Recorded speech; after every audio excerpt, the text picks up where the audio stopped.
All right, we know now that Amtrak train was speeding, but is the engineer talking? Welcome, everybody. I'm Neil Cavuto.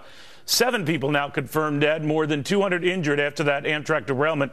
The National Transportation Safety Board just saying the preliminary data shows that the train was traveling at more than 100 miles an hour. That is twice the legal limit in the area. And we could learn more about an hour from now when the NTSB holds yet another briefing. Fox, of course, will bring that to you live. First to Peter Ducey in Philadelphia on what we're learning about the person who was behind the controls. Hey, Peter.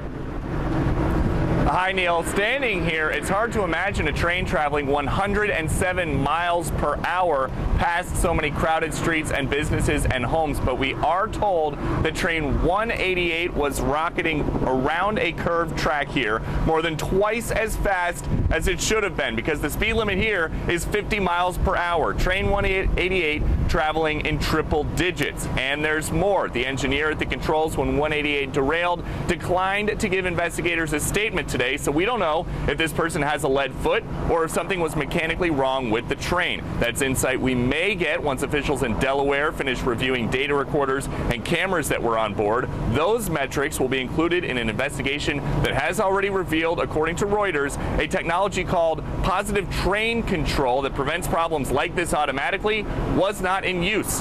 Hundreds are injured and recovering. 7 are dead, their families grieving. Among the lost, an AP video architect and a Naval Academy midshipman. Still, the mayor of Philadelphia says the loss of life could have been a lot worse. It is amazing. It is incredible that so many people walked away from that scene last night. I saw people on this street behind us walking off of that train. And I don't know how that happened, but for the grace of God.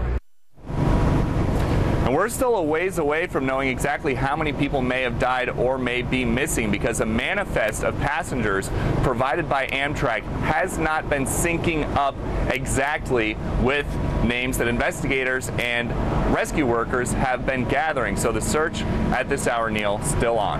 Back to you. Peter, thank you very much, Peter Ducey. All right, in the meantime, in all the images you've seen back and forth, there is a consistent image I want to share with you now, because I want you to take a close look at these images now.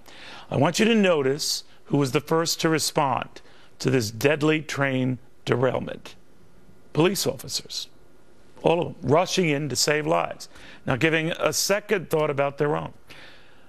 I just thought about that because it comes at a time when officers across the country are coming under fire.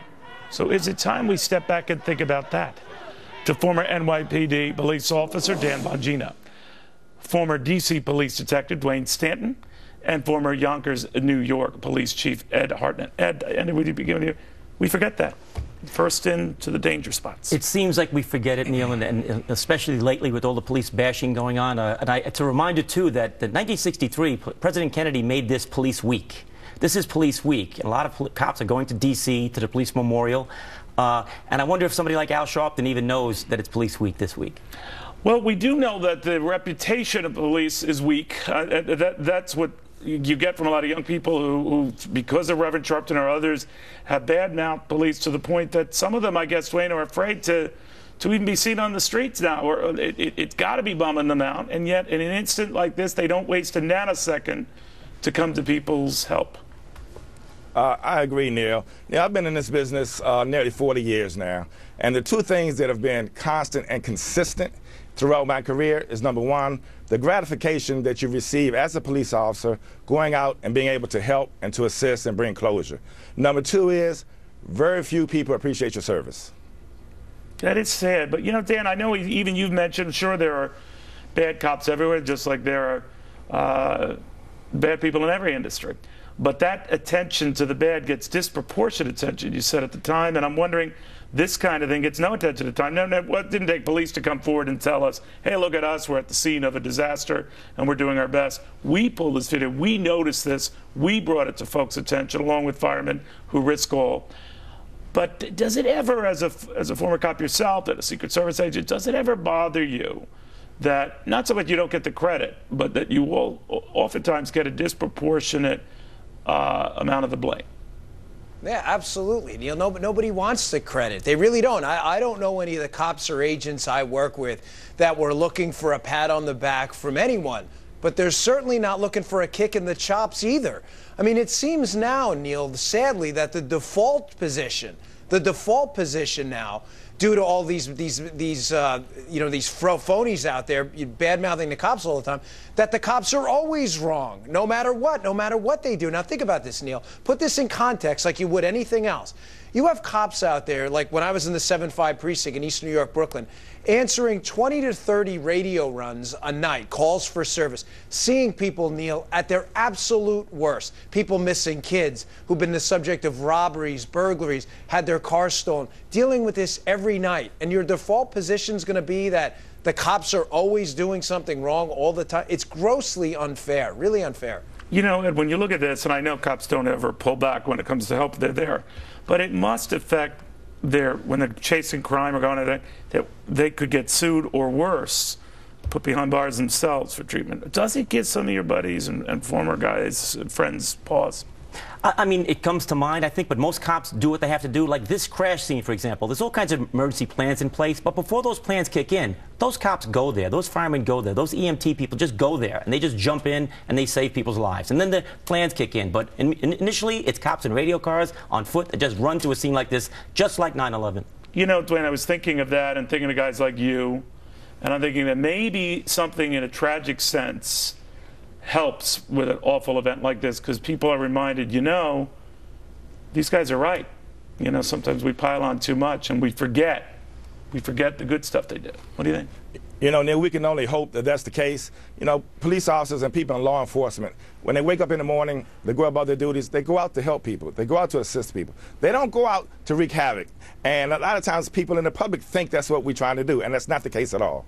But Dwayne, when you talk about it, certainly African Americans and young African American males in particular, who have such a jaded, cynical view of cops in general, what do you tell them? Well, Neil, it's a difficult question to answer. I know. It's unfortunate. You try to talk to them, you try to explain to them, and what I say to them is we're actually on the same side. I'm not trying to hurt you. I'm trying to help you. I'm trying to assist you. Allow me to help you. You know, there are two different cities in the ways in Madison how they're responding to a police shooting, and in Baltimore how they're responding to a police shooting. Then, bottom line, they're both reminders that these type of incidents keep happening.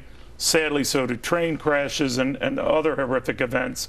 In the context of all of that, Dan, do you think sentiments change, or do we just, you know, reaffirm our positions afterwards? You know, that's a great question, Neil, but I don't think sentiments do change, because what winds up happening is what's the most salient thing that sticks out to people? You know, the cops in the background of a photo on the train crash assisting people, not, you know, they're not the core of the photo, or people like Al Sharpton out there who were screaming and yelling into a bullhorn, into a megaphone endlessly about the cops. That's what you remember. The effect, there's a foil effect there. You know, you have a background and a foreground. Sharpton's in the foreground. When the cops do something, you know, good for the public, which happens every day, it's always in the background. You don't see the cops out there celebrating on the nightly news going, hey, look at me, I assisted 20 injured people off an Amtrak train. It doesn't happen. Yeah. Gentlemen, I want to thank you all. I want to thank you for what you've done for people. And I know I don't notice this. I tend to be odd when I look at video and all, but I'm looking at it with my staff and saying, you know, you see a consistent theme in all these images. It's guys like you, a lot of your buddies who are there when it matters. I know it's an odd thing to notice, but it is. In a week and a two like this, I think we should Thank you. It.